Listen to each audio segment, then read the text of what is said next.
Hola! Um, I have a blog written, um, and I was about to kind of edit it again and again and again. And I thought, you know what? It's been like ages since I recorded a blog, so I thought I'd do that because I'm in beautiful Guatemala, and it's the 21st of December. Um, 2012, of course. Uh, One of the most talked about dates in, wow, what, 26,000 year cycle?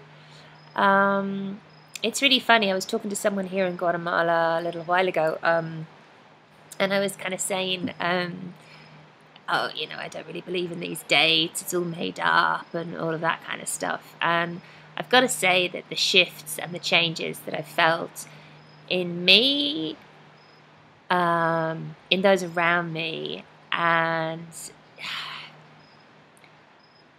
actually just in kind of the energy of stuff as well, has been like nothing I've ever experienced before.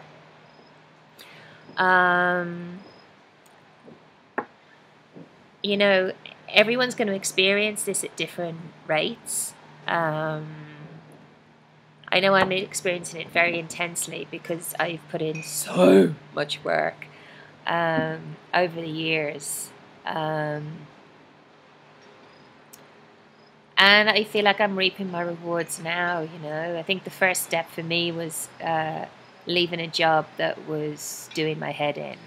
And then, whoa, did the journey start. And yeah, I feel so blessed because all along that journey I kept thinking, oh my God, is this worth it?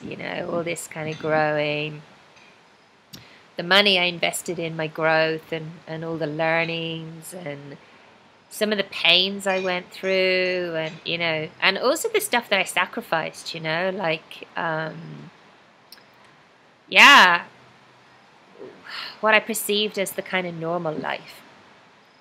But anyway, I am so glad because I am feeling incredible. And I'm here in Guatemala. I followed my intuition and I came here, and yeah, it's just the most perfect, beautiful, heavenly place to be. It's really weird. It's never really been on my radar, but a shamanic teacher told me a few years ago that I'd be coming here, and I'd kind of forgotten about that. And then for one reason or another, I came, and I've been working with a shaman here on the banks of Lake Ati. Oh God, I can't even pronounce it, and I've got to say it. Okay, Atilan.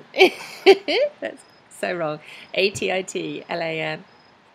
In San Marcos. I'm surrounded by volcanoes, and even the lake is an old caldera or an old crater that's now filled in. So it's a very, very, very powerful place, and just the people that I'm kind of surrounded by are really wonderful, and on my vibe, and yeah, it's delicious.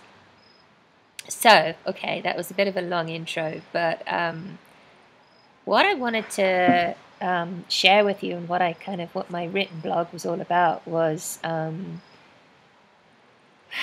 because I spent most of today just being really incredibly grateful for everything, but especially for the present moment.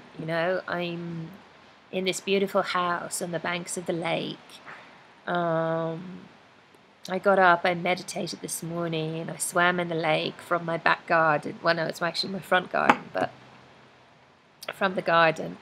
And I tuned in, so I read out all my choices, and this is something um, that I do. It's all the things that I received in my land of plenty, which is this place where everything that my heart loves has already been created, and I have some choices from that place. And that's actually what I do with people on their first session with me. I show them, I guide them to this beautiful place, their land of plenty, and they also get choices and yumminess and everything. So anyway,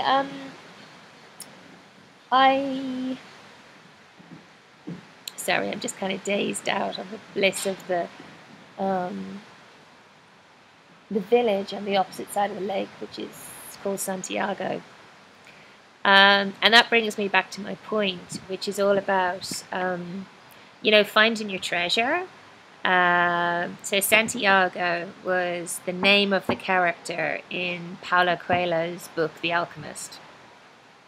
And something dawned on me today about that book. He kind of went searching and searching and searching.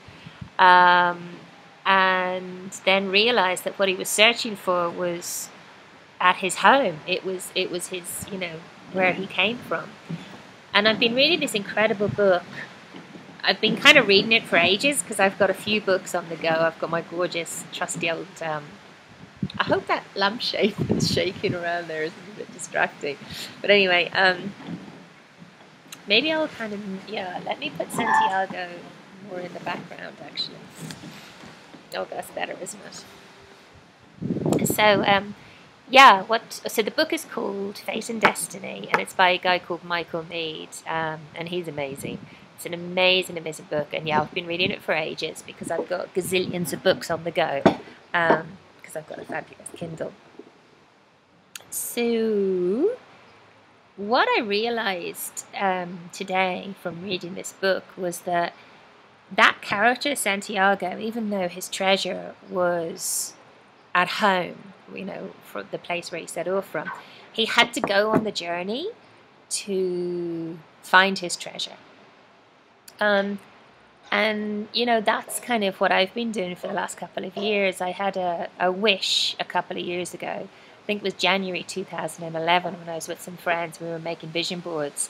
It was a really special time, and I knew that I was kind of going to leave London and go on an adventure. And the original plan was to go around the world for a year, but I actually got to the Big Island, Hawaii, and stayed there for a year, which was just heavenly.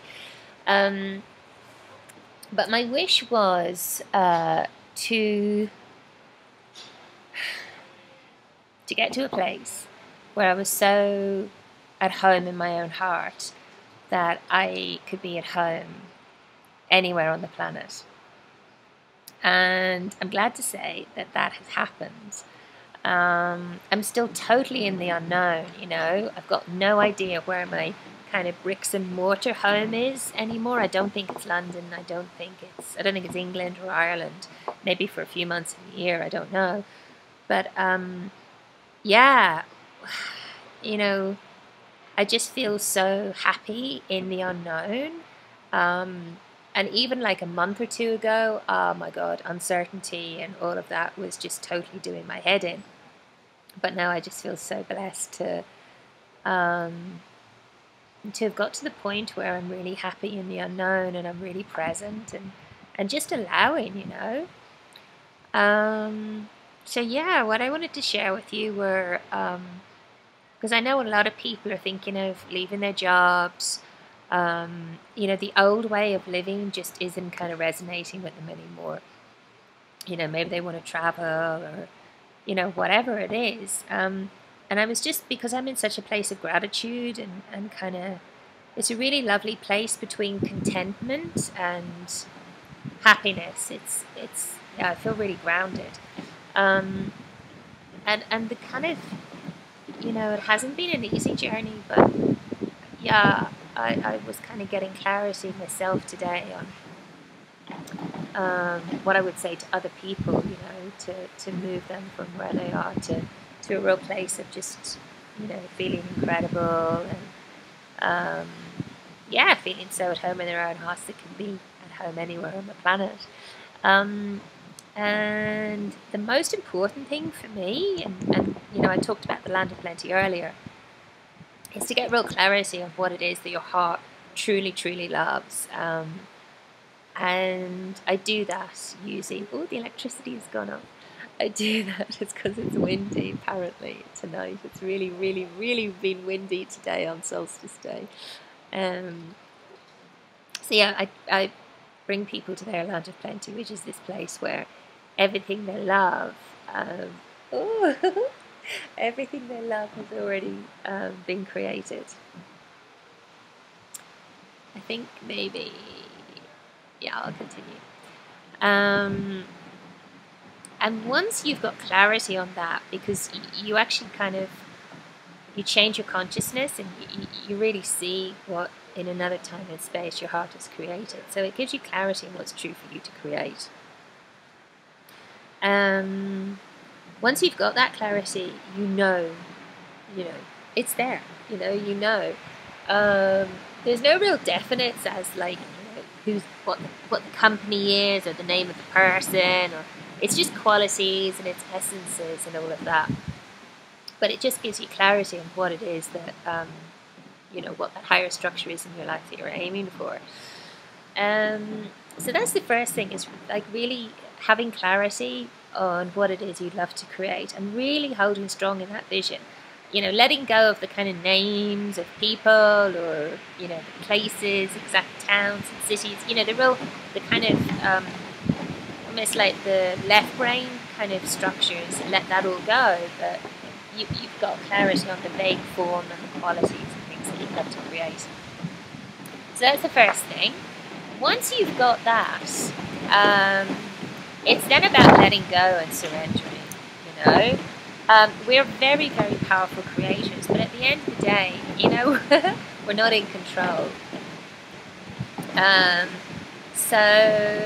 And this is something that my shamanic teacher, who I studied with in Glastonbury in England many, many, many years ago, I'm just still reaping so many of the rewards of the wisdom and the treasures that he imparted. So it's about having trust, surrendering, letting go, and focusing on what you would love. So what he was saying was trust, attention, and intention. And yeah, that's what I want to leave you with today. And if there's anyone out there that would love a land of plenty, because it's such a special, special time, and I know this video is going to be kind of probably being watched forever and ever and ever, but I feel like giving a really, really reduced rate. So yeah, contact me and we'll get clarity on what your land of plenty, what's in your land of plenty for you to receive. I'm really glad I filmed this. I hope I wasn't too kind of unedited, but it's just nice to flow, and it's nice to speak from the heart and just share the space of gratitude that I've been in on this glorious day of 21 December 2012. I love you. Hola and aloha. Bye.